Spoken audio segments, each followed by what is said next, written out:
कधीच नाही चुकणार तुमचे फेवरेट टीव्ही शोज झी5 सोबत, तेही एकदम फ्री। त्या वेळेला पलटले सगळे। का नाही सांगितलं दिव्या ते दिसली होती ते? भाई माझी हिम्मत नाही झाली। पण आपलं ठरलं होतं ना सांगायचं म्हणून, मग काय ढकलत राहिलात एकमेकांवर? अरे पण काकूंना आणि आजींना पाहून ना काही कळलंच नाही रे, काय बोलायचं काही सुचलंच नाही। हो ना, माझं तर असं झालं, दिव्याताई स्वतःचा विचार करून पळून गेली होती तेव्हा किती त्रास झाला होता सगळ्यांना। आता मी बोलून परत त्यांना त्रास होईल म्हणून मी गप्पच राहिलो। बरं केलंस। आणि आपण काय सांगणार तिला? म्हणजे आपण हे शिवाला सांगणार, ती या सगळ्याचा विचार करणार आणि ती सांगणार की या सगळ्याचा शोध घ्या। त्यामुळे ना शिवाला खूप त्रास होणार यार। आणि माहिती ना तिचं लग्न कोणत्या परिस्थितीत झालंय, मग ती दिव्याताईचा विचार करत बसणार आणि सतत आपल्याला विचारत राहणार की काय तुम्हाला कळलं का? त्यापेक्षा ना तिला न सांगितलेलंच बरं। हो अरे पण काकूंना आणि आजींना आजही तिच्या काळजीने त्रास होतच असेल ना?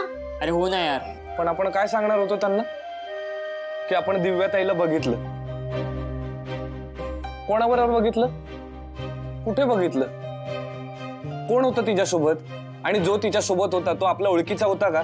भाई खूप प्रश्न आहेत, आपण नाही बोलू शकत त्यांच्यासोबत आणि माहिती नाही सगळ्याचा त्यांना त्रास होणार आहे। मग आता काय करायचंय?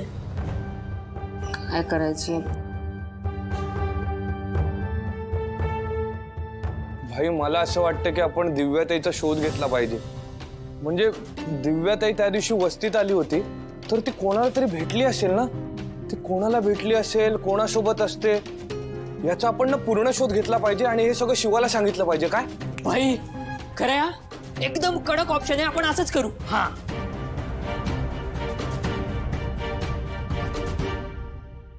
शिवा, हे कपडे तू दिले होतेस?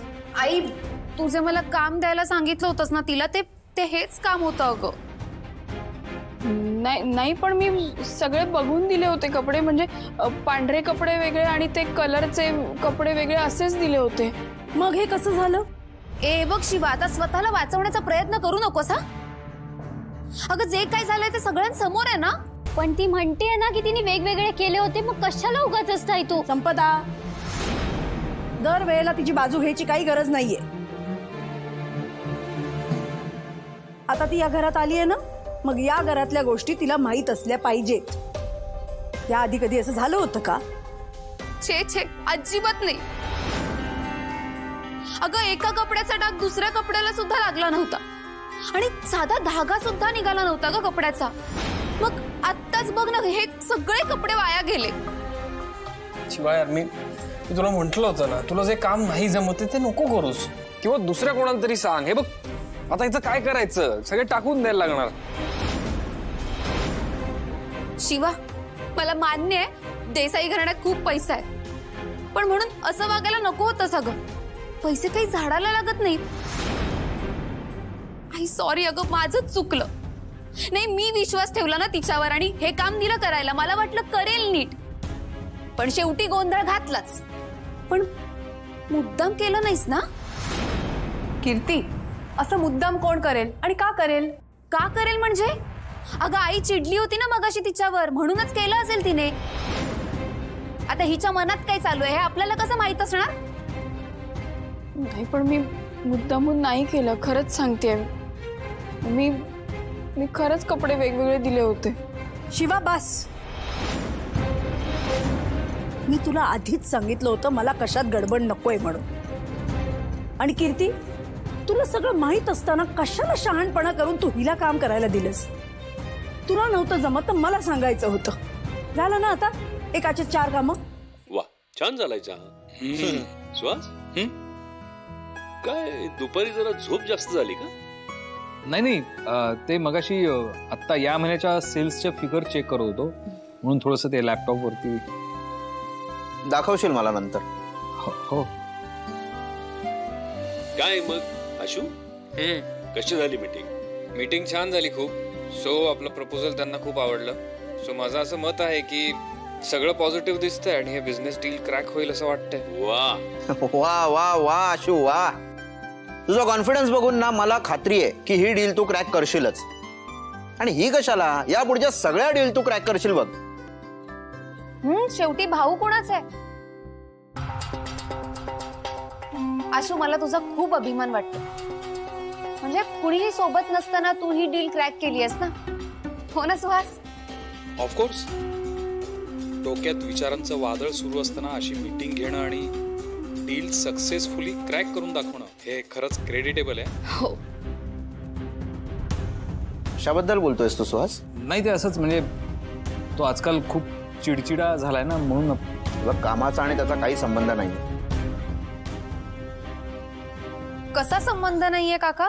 हा कीर्ती, ऐक, नाही त्या गोष्टींचा संबंध जोडू नकोस. शिवा कुठे?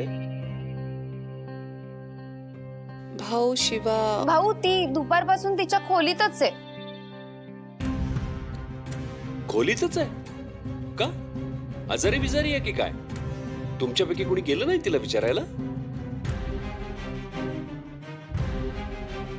उर्मिला, काय झालं? कशाला काय व्हायला पाहिजे? मॅडम महाराणी झाल्यात ना आता. दुपारी जेवली, ती डायरेक्ट रूम मध्ये गेली. मला वाटतंय झोपली असेल कदाचित. नाही, श्रीमंती मानवायला लागली आता. काय एवढं मोठं श्रीमंत घराणं मिळालंय. एवढी श्रीमंती कधी पाहिली नसेल ना तिने.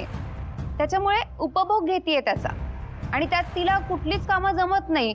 मग आई, काकूला आणि मला काम सांगताना जरा विचार करावा लागतो. आणि त्याच सिच्युएशनचा करेक्ट फायदा घेतीये तुमची शिवा.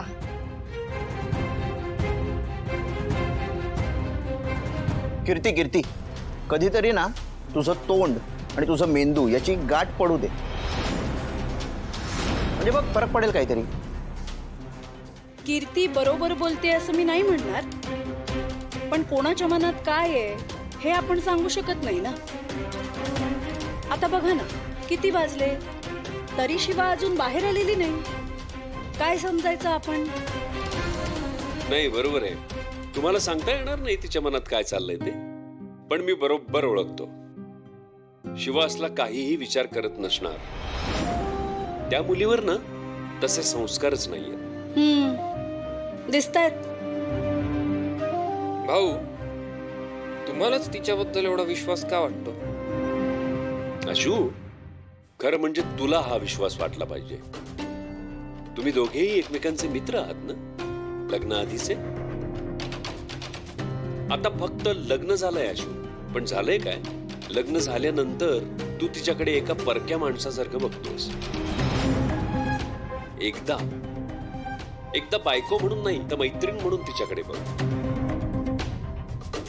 तुझ्या सगळ्या प्रश्नांची उत्तरं तुला मिळतील आणि कदाचित मला वाटणारा विश्वास तुला वाटेल.